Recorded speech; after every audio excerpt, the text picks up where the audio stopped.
Good morning. Morning, everybody. Good morning and welcome to the VLV's Spring Conference on this beautiful spring morning. So I think it lives up to its name and title that way. We've got a very busy day today with both the conference itself and the awards over lunchtime. Just to cover the normal sort of safety notices. In the unlikely event of an emergency, there are 2 doors at the back, but we'll try to make sure that doesn't happen. We do have some photography going on as well, so there might be an occasional flash. But let's get going. So I'll just confine myself to introducing very briefly our speakers. We're delighted that Rhodri is here again. He spoke to us 3 or 4 years ago. Very good to see him back. I'm very pleased that the chair of this session is Ritula Shah, who is, of course, a VLV trustee, but very well known as a broadcaster, and currently presenting for Classic FM. Ritula, you're very welcome. I'll leave you to introduce Rhodri. Thank you. Really. Well, good morning, everyone, and it really is very early for me. I'm a graduate of The World Tonight on Radio 4 to Calm Classics on Classic FM. I am a bat out of hell. The world doesn't exist before about 10 o'clock at the earliest. I'm really pleased to get today's conversations going with our first speaker, and that's Rhodri Talfan Davies. Rhodri's the BBC's Director of Nations, and he sits on the Executive Committee. I think that means you're very important, doesn't it? Hugely important, yeah. And he's got responsibility for leading all work serving nations and local audiences across Scotland, England, Wales and Northern Ireland. And Rhodri's going to be speaking about a BBC for all the UK, the future of homegrown storytelling. Over to you, Rhodri. Thank you very much. Morning, everybody, and thank you for the invitation to be here. I'm going to do a little bit of reflection on the upcoming discussion around the Royal Charter and the renewal of the Royal Charter. And I do just want to say at the outset to Colin and to the whole VLV team that the role that you've played in championing public service broadcasting for many, many years is hugely appreciated, and it's hugely needed right now. This is an important debate, not just about the BBC, but about Britain. And your voice and the eloquence with which that your views are expressed is much, much appreciated. Now, as you know, Tim Davie, our DG, set out 3 essential purposes for the BBC about 12 months ago. He talked about the role pursuing truth with no agenda, the role of homegrown storytelling from across the United Kingdom, and that more societal role of bringing people together, which I think the BBC does better than anyone. So I want to focus today a little bit on the storytelling role, how we're doing in terms of the national picture, the network picture, but also locally, but also some of the real jeopardy that we face in the run-up to Charter in terms of that role, and the real challenge we're going to have maintaining the momentum that we've generated over recent years. Before we do any of that, I just want to say a quick word, if I may, about the culture review that you may have seen in the headlines a couple of days ago, where the BBC Chaired commissioned an independent report on the internal culture of the BBC. And I think whatever the debates are about the BBC, I think we can all agree that it is vital that the BBC upholds the highest standards of ethics and behaviour in everything that we do. And I'm not going to go through them, but a number of high-profile incidents over the last 18 months raised real questions about the internal culture of the BBC, and also the ability of some individuals to abuse a very privileged position within the organisation. As a member of the management team, I take some comfort that the report found the BBC did not have a toxic culture. In fact, it found a lot of people, the majority of people, hugely enjoy working for the BBC and are proud to do so. But the findings and the recommendations go a bit further than that, and it does highlight key areas where we need to improve. And it's clear that some staff think that there are a minority of people at the BBC, both on and off air, who are able to behave unacceptably and do that without the issue being addressed. And that is not good enough, and it has to stop. And we're clear that we accept all the recommendations that the independent report came up with, and we've already begun the implementation of the actions that are necessary from that report. And I'm sure we may touch on it in the discussion a little bit later. But let me get back to the focus of the talk and the BBC's focus on homegrown storytelling across the United Kingdom.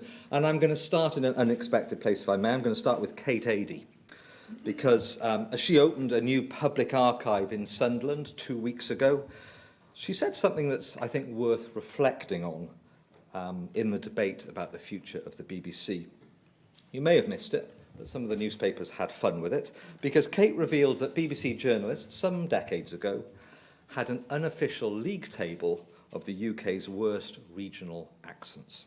Now, I am not going to go through the top 10. My career is not worth that. But she also went on to recall that there was one particular local newsreader at what was then BBC Radio Durham who was pilloried just for having a local accent. It was felt somehow unbecoming for a local newsreader to be able to broadcast in their own voice. And then a few days later, I was sat in a cinema watching a film called Mr. Burton, which was a new BBC film on BBC One in the autumn about the early days of Richard Burton in South Wales. And you're vividly reminded in the film just how much of his personal identity and cultural identity had to be suppressed in order for him to be acceptable to the artistic establishment of the country. Now, in moments like that, I'm not shocked. You know, metropolitan snobbery, who knew? But I am reminded how far the BBC has travelled over the last few years and how the centre of the BBC's gravity has shifted.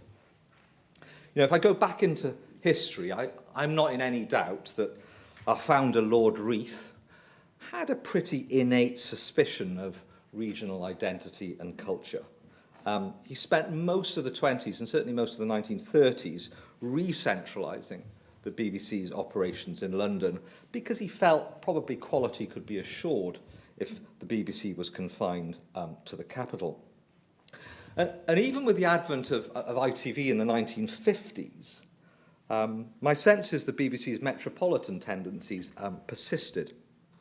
As a young man growing up in Wales in the early 90s, I think that sense of being at the margins, that auntie knew best, a distant auntie knew best, was pretty alive and well.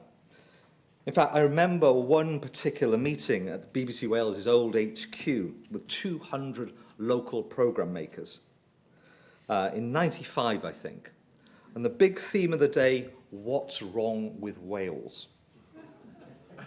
They wanted to know why they couldn't get a single BBC network television commissioner to commission anything that they were pitching. And they had a point.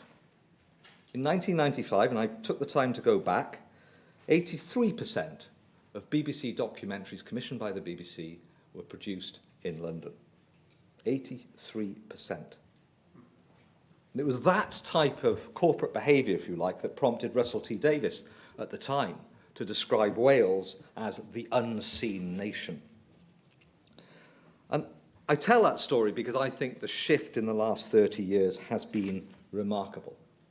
It has been a true renaissance of creativity and storytelling, which has reached into every community across the UK, and more importantly, has firmly embraced regional and local identity.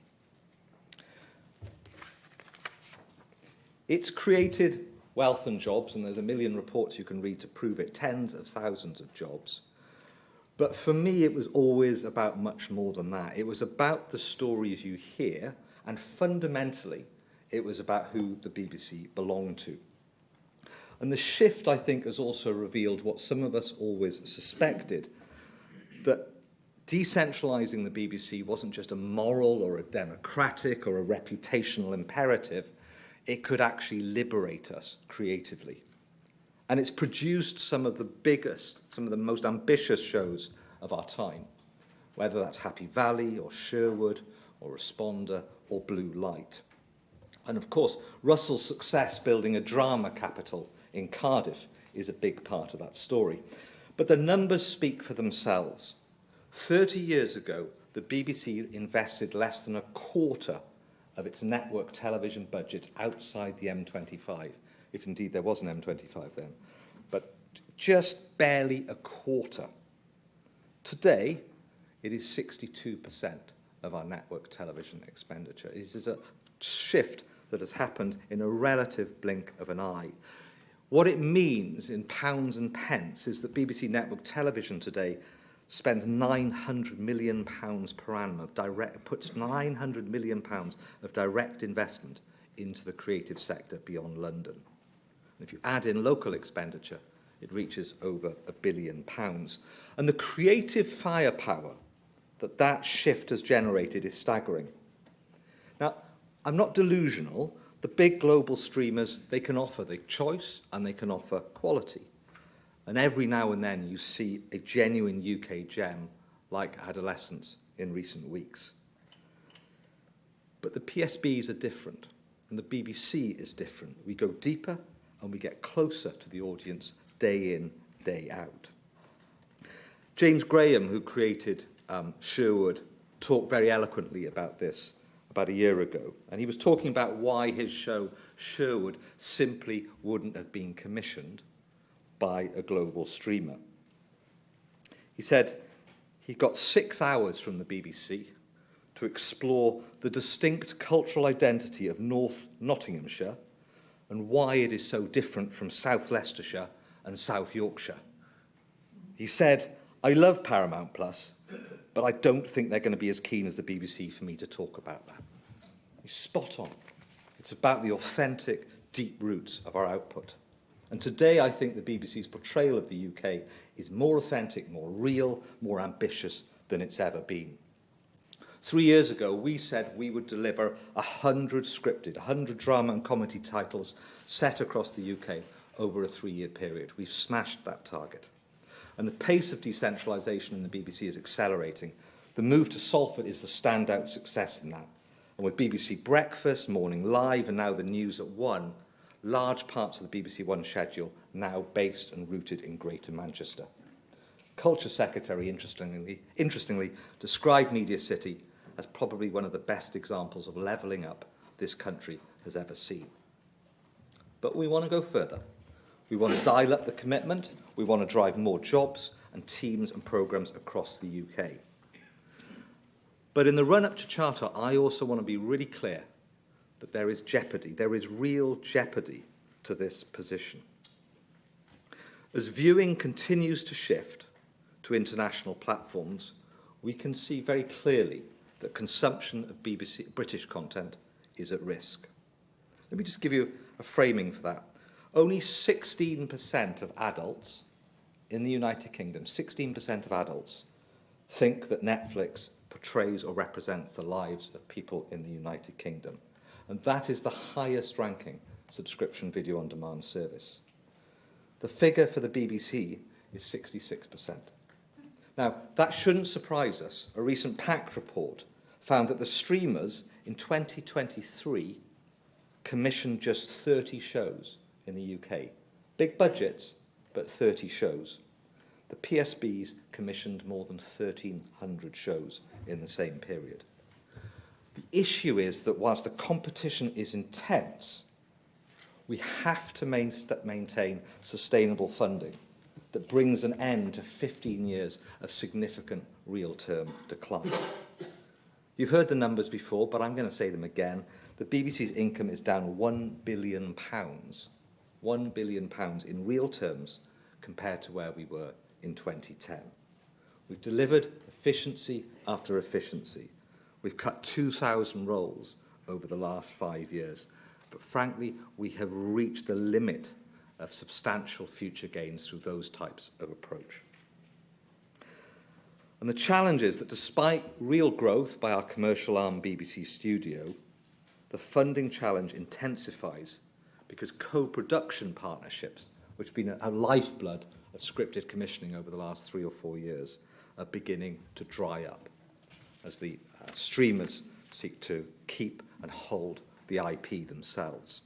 And I think the picture's pretty stark.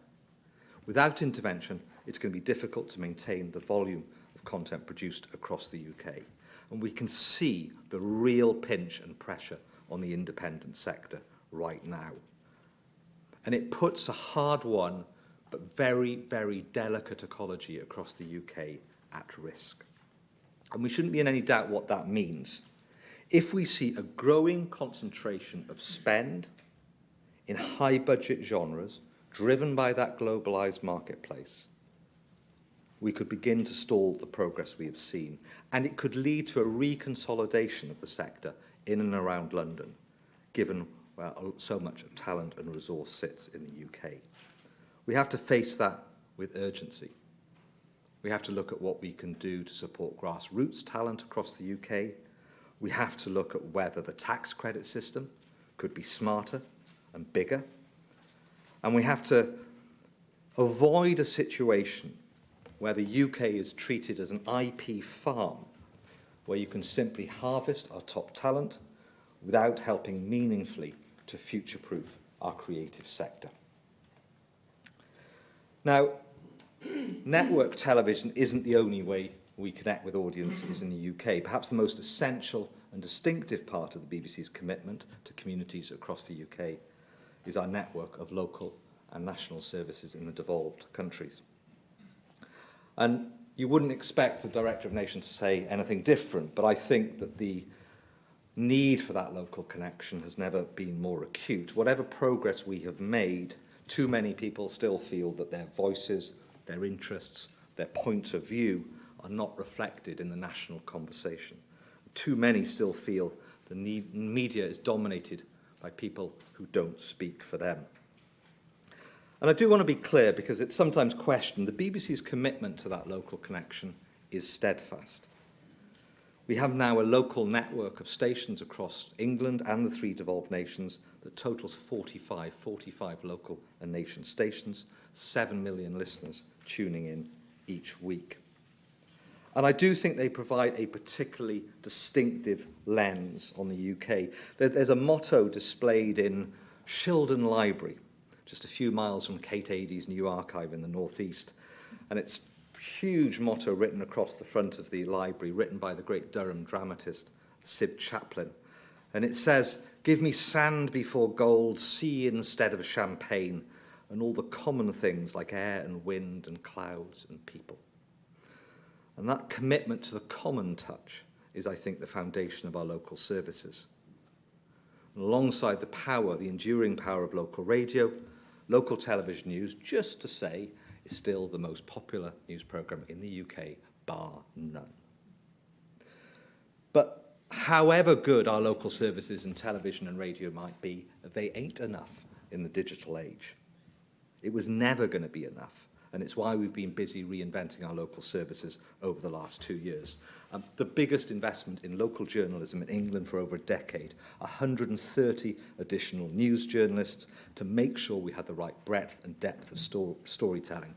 And it means for the first time, all 43 local bases in England provide a dedicated online news service 7 days a week. The response from audiences is really striking. More than 20 million users a week now turn to the BBC's local services online. 20 million users a week, which is up 40% in just 2 years. Our goal is to ensure that the BBC's local services connect with at least half the adult population every single week, almost 27 million people, and I'm delighted to say we're on track to do that by the end of this charter. This isn't just about clicks. It's never been just about clicks. It's about identifying, digging out the stories of real significance, which is why, in addition to the online news changes, we created a new network of over 80 local investigative journalists. And you can see their impact online now, from human trafficking to social care to the challenges of leaseholds to the cost of living. Now, none of that change was easy, I can tell you. It was not easy. It was not easy for the teams. It was not easy for the BBC in terms of the criticism it faced. Because while we protected overall local funding, we made significant schedule changes to local radio outside peak hours so that we can invest back into local online. It caused real pain and anger in some quarters, but it was essential to keep pace with changing audiences. But here again, even though that digital strategy has delivered, there is real jeopardy. The headwinds facing local commercial media as a result of structural changes, by which we mean the internet, have collapsed print advertising revenues over the last 10 to 15 years. And those pressures are only intensifying in the commercial space. Month by month, we see titles disappear and we see journalism roles close. Now, I've been very clear publicly why I do not believe the BBC is responsible for those commercial headwinds, despite the claims of some commercial titles who would prefer, frankly, to see the BBC's local role weakened or reduced. Now, I've always believed the BBC's role locally has to be debated. That is at the heart of what public accountability means, and it's absolutely right that Ofcom hold us to account. But I do want to say that the idea that local communities would be strengthened by weakening the very service that is most valued, most trusted, and most used seems pretty bizarre to me. That all said, we do need to do more. We have to strain every sinew to be the best possible partner to the wider sector. We already invest millions of pounds to support 160 dedicated journalists in commercial newsrooms, focusing on local authority coverage. But we have to go further in the next charter period to extend our support more widely to the local sector, and we're looking at a range of options to do just that. I want to think of the BBC as an anchor tenant for the whole local news ecology, a catalyst for the sector in the same way that we are in TV production. The success of those local reporters I just mentioned is a first step, but if we can find the right spirit of generosity, if we can find the right spirit of partnership, I believe there's a significant opportunity to go further and to deliver the biggest possible mutual benefit between the sector and the BBC. Finally, just a quick word on Charter, if I may, because it's the essential platform for the debate in the next 2 or 3 years, and the views of audiences and listeners and users are going to be critical. We've just launched our biggest ever public engagement process, asking all our signed-in users to online about their views on the BBC, what they want, how they want to see us develop. They own the BBC, we want them to inform where we're headed. It's part of a much bigger programme of listening engagement, and your role, VLV's role, is critical in that. But I also know it's really important that we're clear where we are in that process at the moment, and what we're seeking from the Charter process. And you've heard it before, but I'm just going to lay it out again. There are 3 fundamentals, 3 goals that we think are essential in the debate on the future of the BBC. Firstly, independence. Independence as a public broadcaster, which gives us stability and it insulates us from political and other pressures. The second, and I've touched on it extensively in this talk, sustainable funding. It's critical. It's the bedrock of everything that we do. And whatever the discussions about the licence fee, amendments to the licence fee, different forms of pay mechanisms, the fundamental is, can we secure a BBC at scale that can deliver its universal commitment across a multi-genre service? It requires sufficient, reliable funding. And third, and it's not a sexy word, responsiveness. Can we have the freedom to continue to meet changing audience needs with speed and flexibility? Of course we have to be regulated. Of course we have to be held to account. But I have never seen a media landscape moving more quickly. One of my other day jobs is running the BBC's AI work. And I have never, ever seen such such an extraordinary wave of technological innovation. And the BBC has always been at its best when it's responded to those waves imaginatively. So we need to make sure that the parameters within which the BBC operate are not too rigid. I will stop there, other than to say, please do contribute to the debate. I know that you will. We have a lot to do, a lot of ground to cover, and we have to make the case as loudly as possible. I think British storytelling is alive and well right now, but we will have to fight together to secure its future. Thank you very much.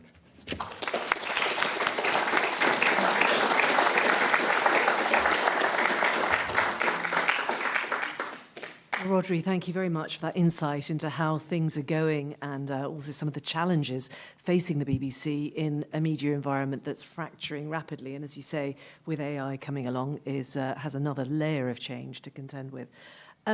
You set out very clearly the idea of homegrown successes when it comes to drama and production in general. And you've also flagged some of the challenges that are afflicting TV production. And I think plenty of people in this room probably know people who are struggling to find work in that particular area now. I'm not going to talk about this loads because there is a session this afternoon that will go into some of that. But you talked about the importance of co-production partnerships, but the fact that they're now drying up.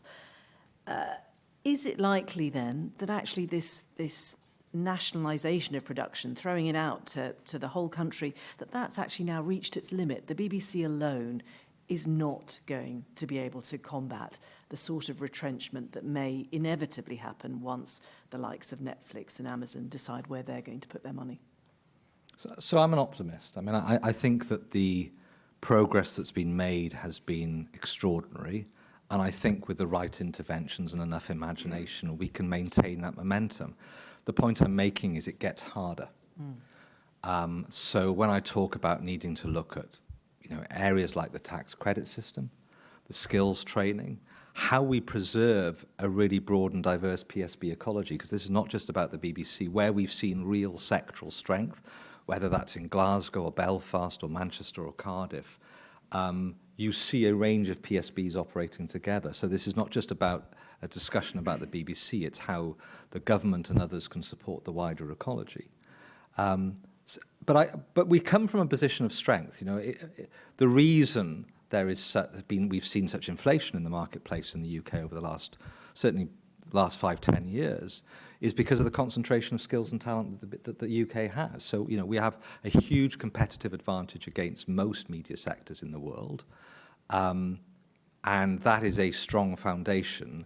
I guess we're just cautioning that we cannot take the decentralisation for granted, and we cannot think that it's simply the BBC to author that success or to write the next chapter. It will require government and others to lean in and to think about how we create structural interventions that support production beyond the city. We'll talk about charter renewal a little bit more. Yeah. And actually, I accept your point about this being about more than the BBC. But on that question of tax credits, then, is that something that you would see being discussed as part of charter renewal? Well, look, I mean, I was a programme commissioner in Wales for 10 years until I took on this role. And I don't think anyone who's close to the industry would understate the importance of those tax credits. They have allowed many of the PSBs to significantly up the tariffs that we pay, certainly in scripted content. But the question of whether those tax credits could go further, particularly to drive out of London production, I think it's a win-win because it drives. The BBC has always been a catalyst for the wider sector. So the more those tax credits support the BBC, the more they have a wider economic benefit. And it's very interesting, where we've seen big sectoral growth in the BBC, where we put money in, and I saw this in Cardiff, we're seeing it in Birmingham at the moment, where we put money in, it drives much wider activity. So it's not just the BBC pound going in, others follow. So we should be imaginative about it. I mean, every sector will say it wants new tax credit incentives. But the history in the UK is that they've worked and they've genuinely driven greater economic activity. So that's a yes then? Well, I'm going to take that as a yes, part of charter renewal. OK, well, look, you're clearly a champion of getting things outside London. I mean, that's what you've been talking about. Yeah. But what about local radio? Come on. The BBC's commitment, you say, to its local connection is steadfast, and yet actually BBC Local Radio, as you conceded, has been merged. We've seen cuts. And actually, it seems to run really counter to your stated aim to reflect the country at its most grassroots level.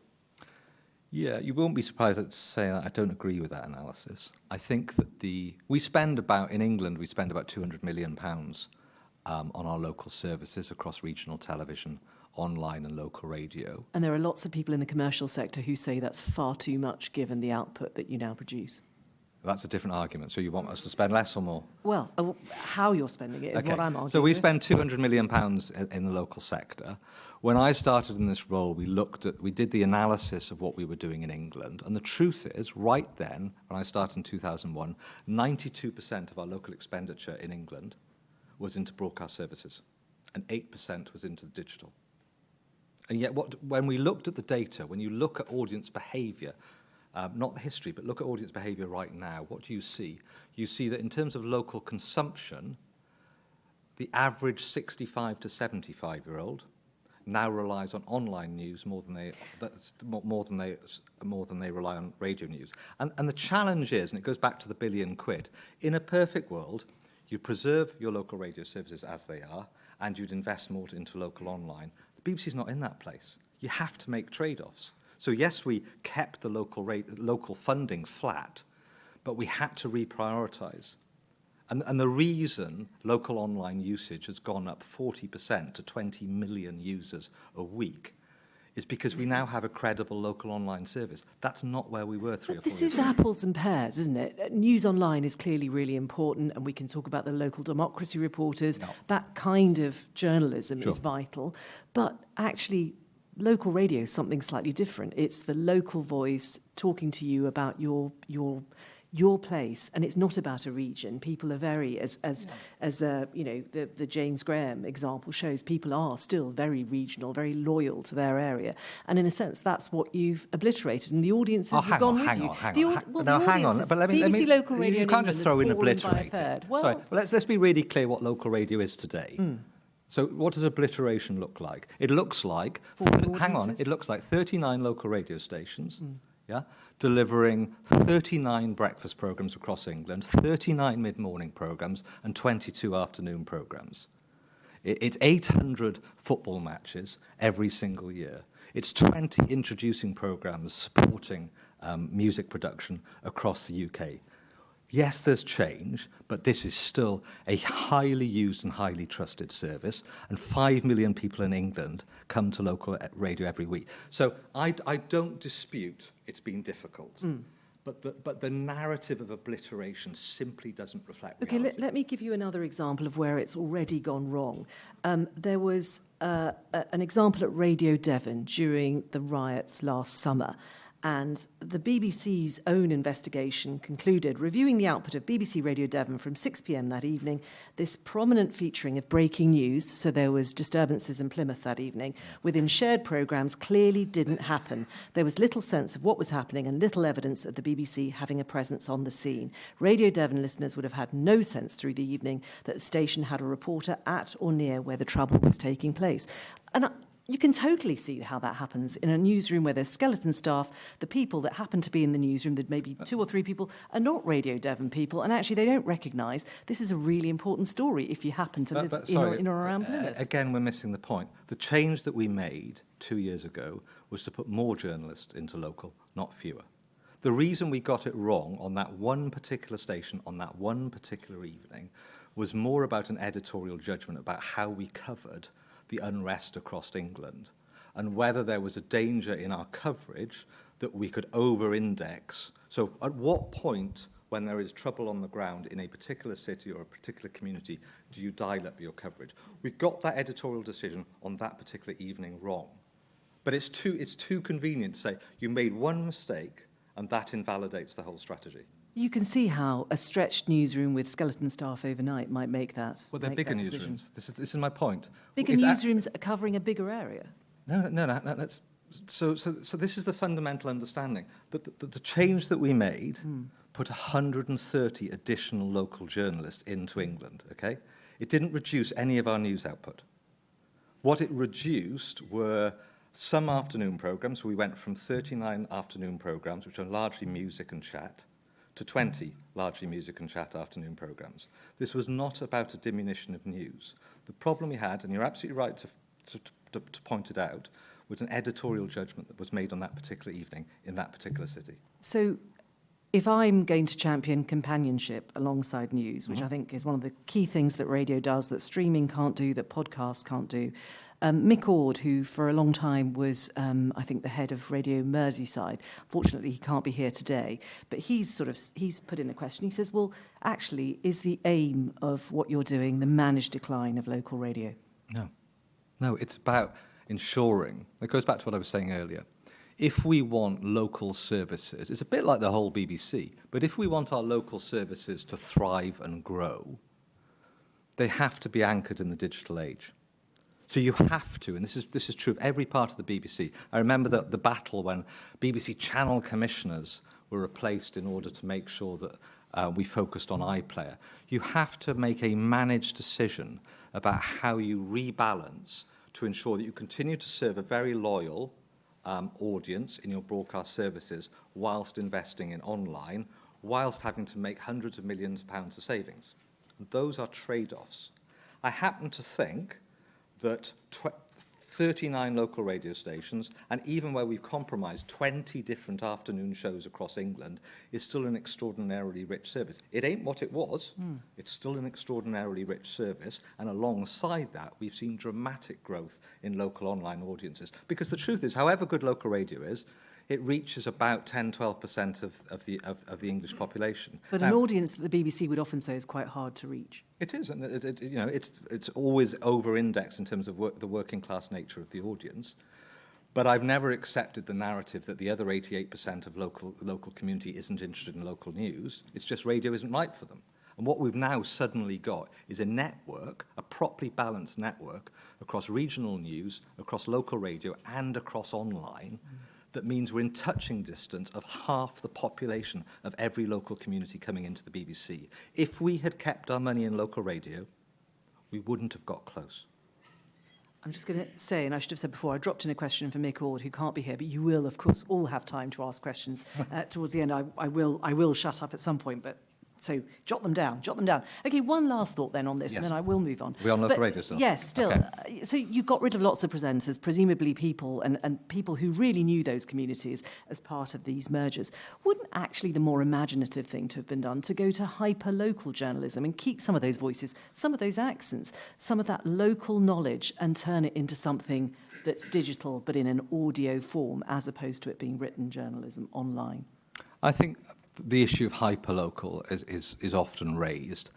I don't think it's the BBC's place. I think we have to be respectful that there is a wider ecology. I think the current local footprint, basically 39 bases across England, is probably the right size. If you go to hyperlocal, firstly, you put a huge strain on resources to do it well, because you've got to do it consistently across the whole of England. You can't just pick and choose. But it would also dilute, if you like, the quality and distinctiveness of what we're doing. So I am mindful of the wider ecology. I think if we went into hyperlocal, the rest of the sector would quite rightly howl.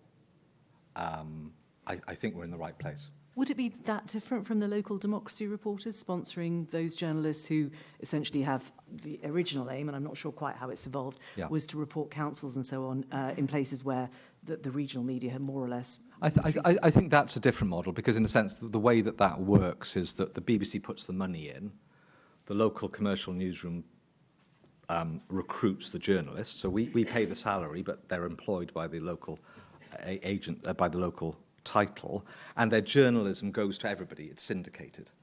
So I think that is an interesting model, and it's one of the things we're looking at for Charter is what is the next chapter for LDRS. There's about 800 partners across the UK taking the material. It's generated so far 400,000 stories on local democracy. And to be honest, in quite a heated space where there's a lot of noise going back and forth about the role of the BBC and how respectful are we of the local commercial marketplace, there is a consensus it's worked. Do you feel the BBC could have managed those reporters a bit better? I mean, I've read criticism that suggests they're not always earning as much as they might, that the news organisations are keeping a far greater portion of the salary than perhaps is justified, and also that those reporters are then being used to produce clickbait for the respective websites as opposed to doing the kind of journalism the BBC imagined. Okay, so I'll take those in reverse. So if you start with the last point, I absolutely am not worried about the clickbait because we have a very clear contract with each of the local news operators, and we audit those contracts and we audit the output. And if it's not reporting on local authority matters, it's not in scope and it's not part of the contract. So that is quite carefully looked at.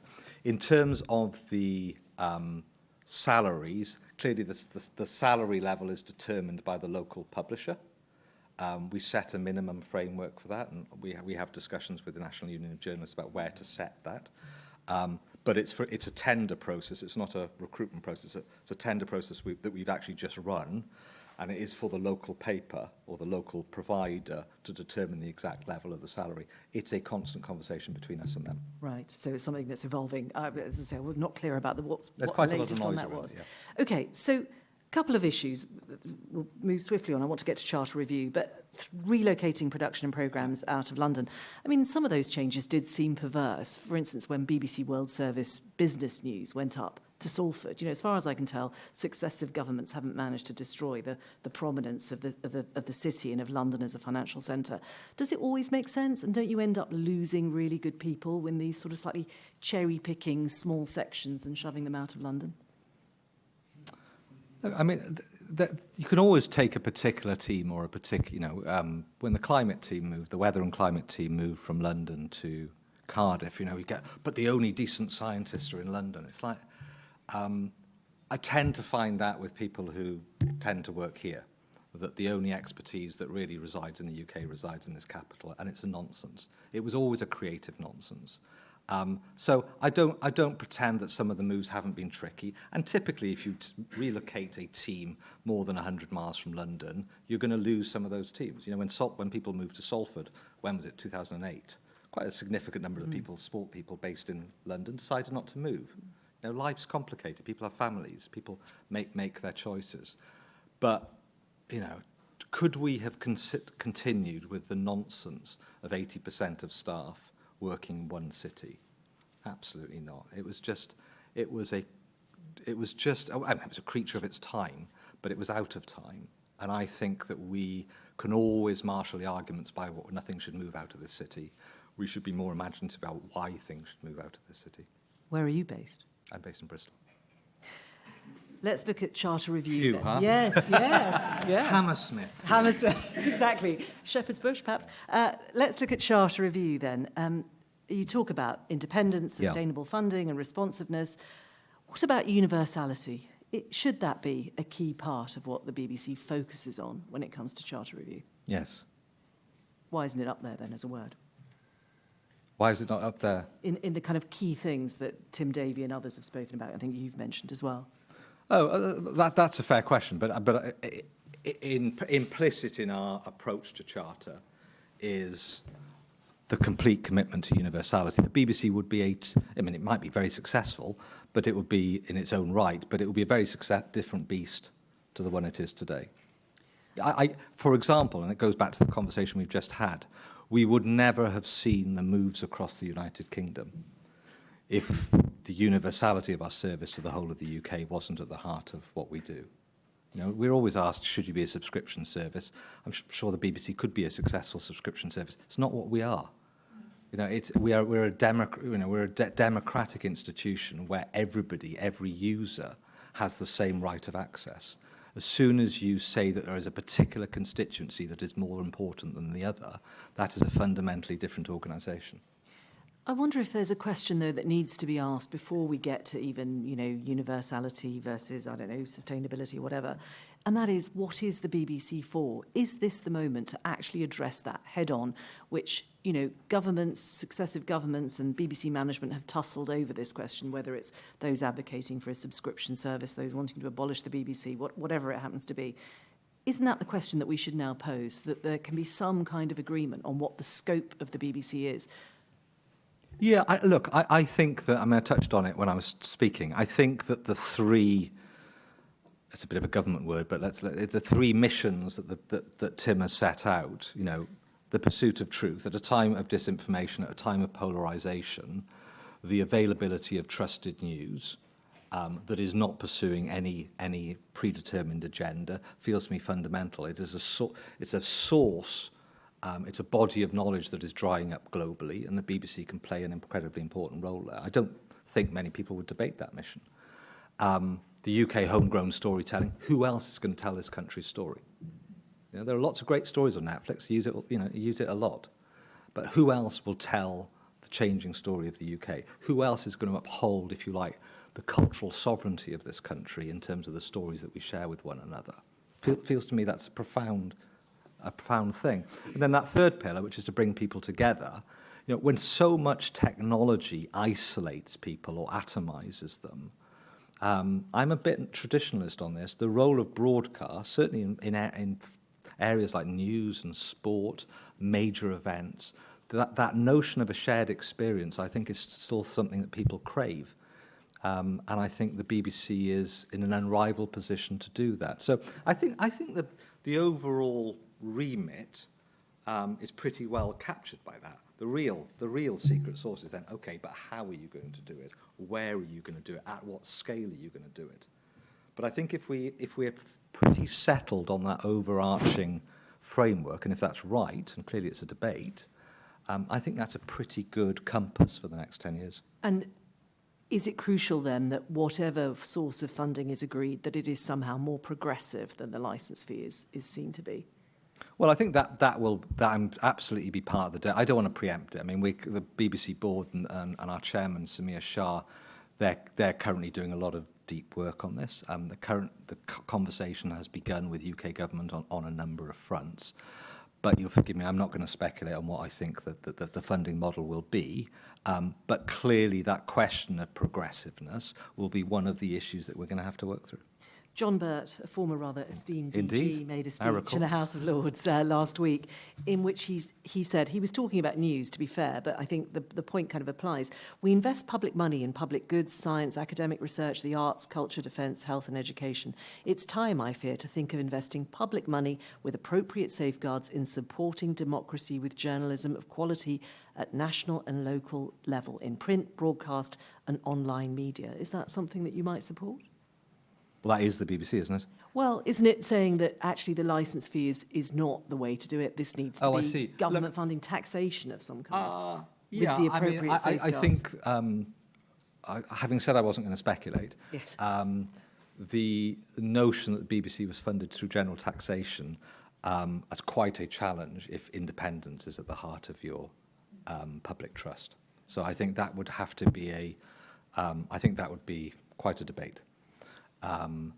The question of whether the licence fee evolves, look, it's always evolved.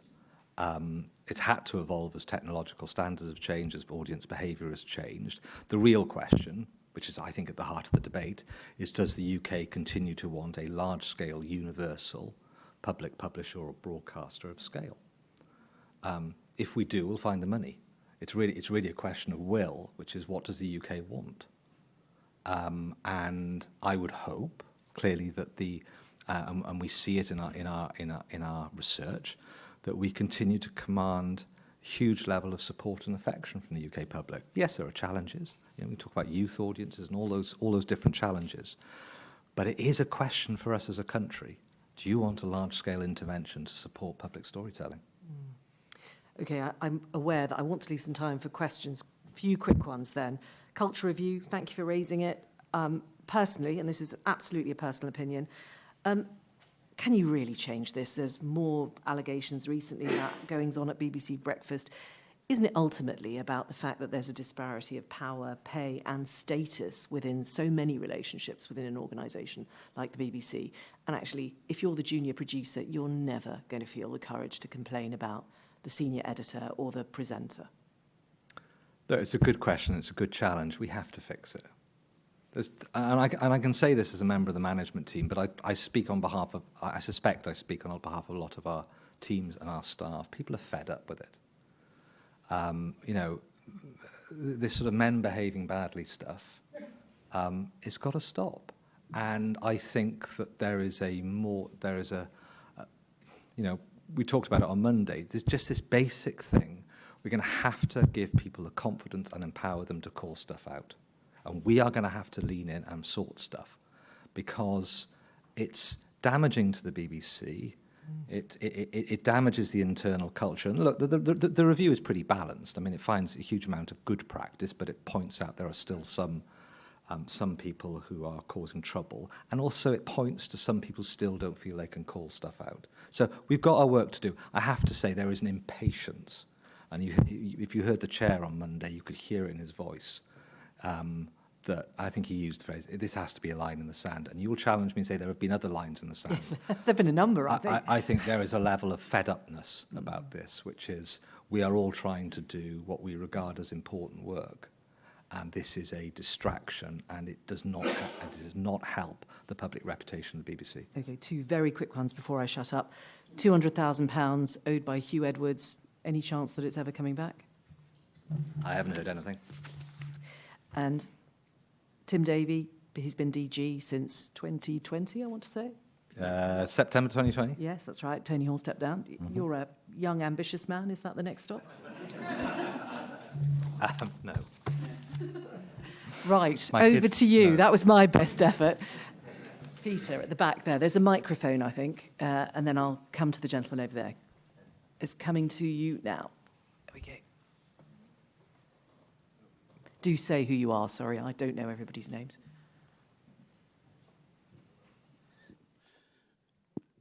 Peter York. Inevitably, it's a big picture question, not a local one, but you're the big BBC banana here, so you get asked it. It's about what appears to be a dereliction in the BBC's coverage, a very, very big important one. It's this. If, like a lot of people here, you're a bit of a media geek and you follow America in terms of its own voices, not just as reported here, you will notice that right in what British people would call the heartland, in mainstream, old-fashioned legacy, mainstream broadcasting, and in the academic heartland, there is a conversation which the BBC appears to be failing to report. And it's a very, very, very important one, and it's really peculiar. If you are at the heartland, and you're listening out for people like Professor Jason Stanley at Yale, who's left America to go to Canada, and his colleague and friend, Professor Timothy Snyder, they are saying, and they are experts, that the words coup and fascism. Now, the BBC is not representing this at scale and at volume.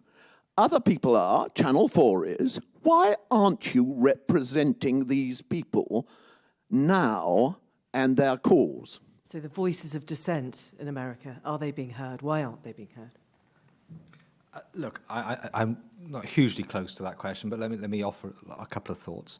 I think typically where we see areas of polarisation, the real question is the weight of coverage, not whether it's coverage.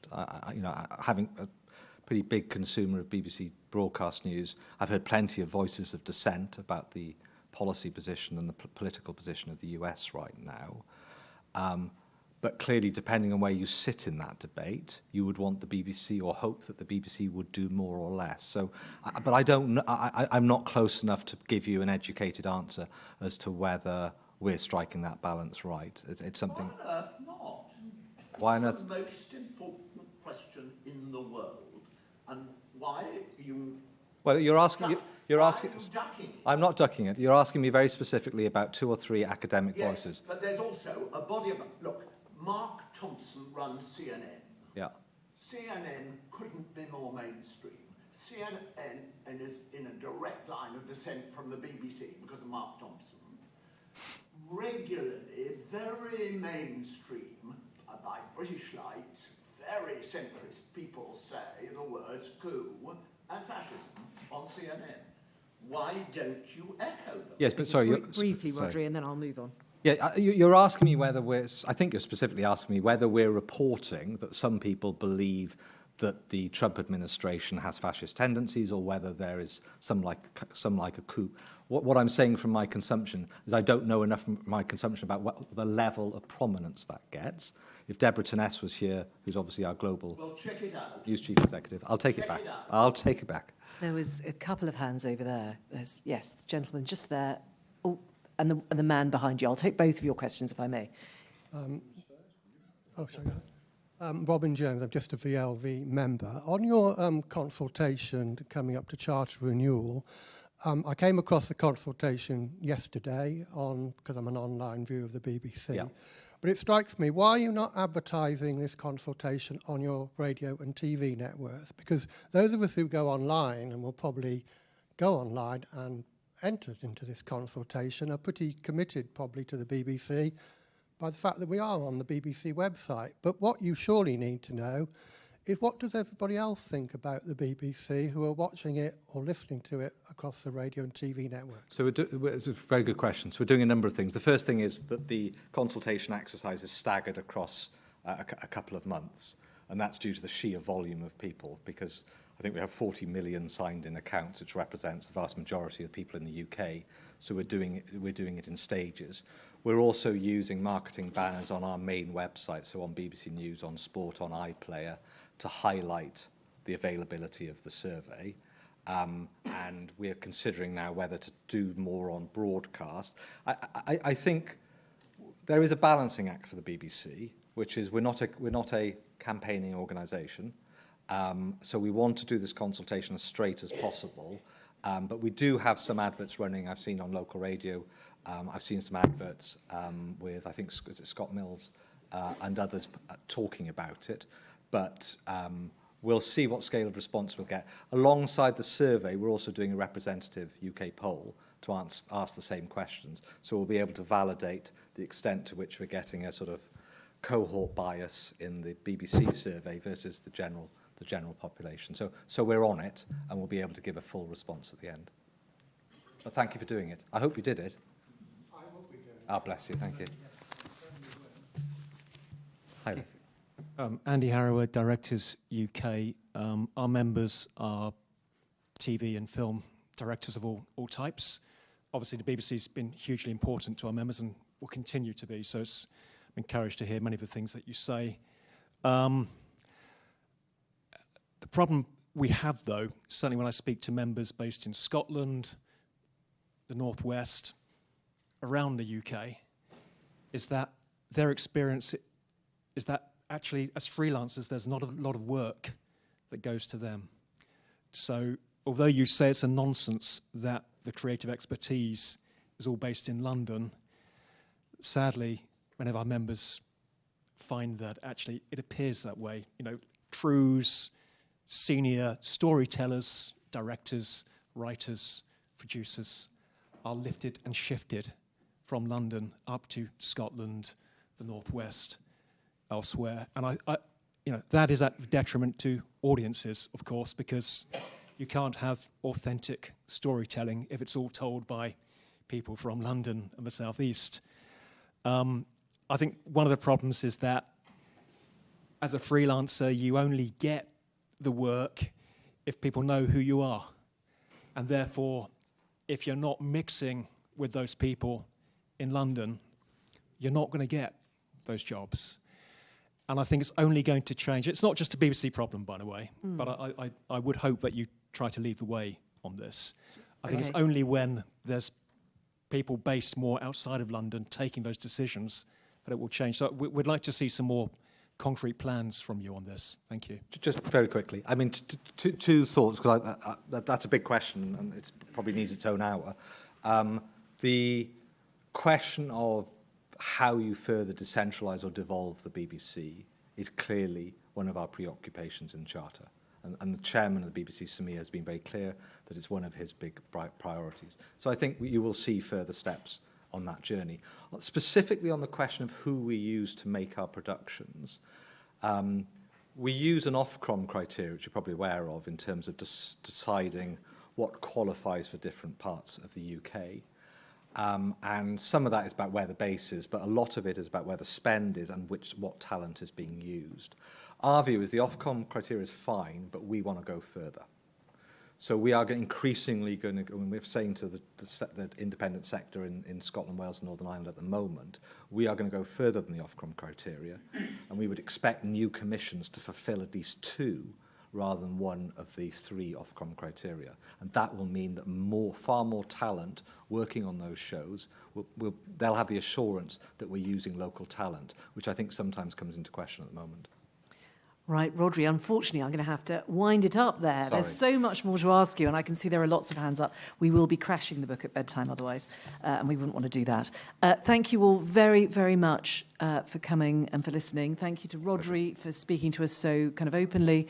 And, keep the questions coming throughout the day and enjoy the rest of the sessions. There's lots to talk about. Thank you all. Thank you very much, everyone.